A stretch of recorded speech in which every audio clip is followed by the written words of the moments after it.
Praise the Lord. இயேசு ஏன் வியாபாரிகளை ஆலயத்திலிருந்து துரத்தி அடித்தார் என்பதை பார்க்கலாம். மத்தேயு 21:12-13. இயேசு தேவாலயத்தில் பிரவேசித்து ஆலயத்தில் விற்கிறவர்களும் கொள்ளுகிறவர்களும் ஆகிய யாவரையும் வெளியே துரத்தி காசுக்காரருடைய பலகைகளை புறா விற்கிறவர்கள் ஆசனங்களையும் கவிழ்த்து என்னுடைய வீடு ஜெப வீடு எனப்படும் என்று எழுதியிருக்கிறதே, நீங்களோ இதை கல்லர் குலுக்கை ஆக்கினீர்கள் என்றார்.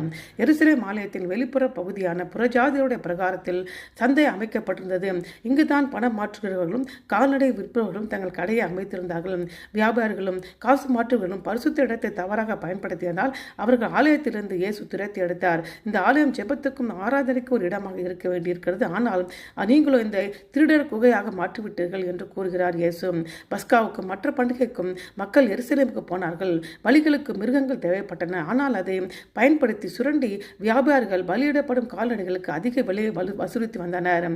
நாணய மாற்றுகிறவர்கள் அந்நிய செலாவணியை கோயில் ஆலயத்தின் பணமாக மாற்றி வந்தார்கள். ஒவ்வொரு யூத ஆணும் 20 மற்றும் அதற்கு மேற்பட்டவர்கள் ஆலயம் வரியாக ஆண்டுதோறும் அரைசக்கலை செலுத்த வேண்டும். அது அந்த பணமானது ஆலய பராமரிப்புக்கும் மற்ற சேவைக்கும் பயன்பட்டது. இருப்பினும் அந்த ஆலயத்தின் தினார் என்பது தீரு தேசத்தின் வெள்ளி நாணயமாக மட்டும் ஏற்றுக்கொண்டார்கள். அவை அதிக வெள்ளி உள்ளடக்கம் கொண்டவை மற்றும் தூய்மையானவை என கருதப்பட்டது. யாத்திரைகள் எல்லா இடத்திலிருந்து வந்து பல்வேறு வகையான பணத்தை ரோமானிய நாணயங்கள் போன்றவற்றை கொண்டு வந்தார்கள். அவர்கள் தங்கள் உள்ளூர் நாணயங்களில் அதாவது தீரு தேசத்து செக்கலாக மாற்ற வேண்டியது.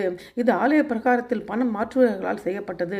பணம் மாற்றுவர்கள் கிட்டத்தட்ட 10-12% அதிகமாக பணம் மாற்றுவதில் வசூலிட்டாங்க. இதனால் ஏழைகள் வழிபாட்டில் பங்கேற்க கடினமாக இருந்தது. பிரதான ஆசாரியர்களும் ஆலய அதிகாரிகளும் இந்த பரிவர்த்தனையிலிருந்து பயனடைந்தார்கள். வர்த்தகர்களையும் காசு மாற்றுவர்களும் விரட்டி அடிப்பதன் மூலம் இயேசு தேவனுடைய ஆலயத்தின் பரிசுத்த தன்மையை ஆதரித்து பேசினார். மத தலைவர்களின் ஊழியத்தை எதிர்த்தார். இயேசுவின் இந்த செயலானது என் நாமம் தரிப்புகிட்ட இந்த ஆலயம் உங்கள் பார்வைக்கு கல்லர் குகை ஆயிற்றோ என்ற எரேமியா 7:11 வசனத்தின் நிறைவேற்றுதலாக இருக்கிறது. நமது உடல், அதாவது சரீரம், பரிசுத்த ஆவிட தேவன் ஆலயமாக இருக்கிறது. ஆகவே ஆன்மீக தூய்மைக்காகவும் தேவனுடைய பிரசத்தை பயபக்தரின் வாழவும் நம் இருதயத்தை கொடுக்கும் எதையும் அகற்றவும் இயேசுவின் இந்த செயல் நம்மை அழைக்கிறது. ஆமென்.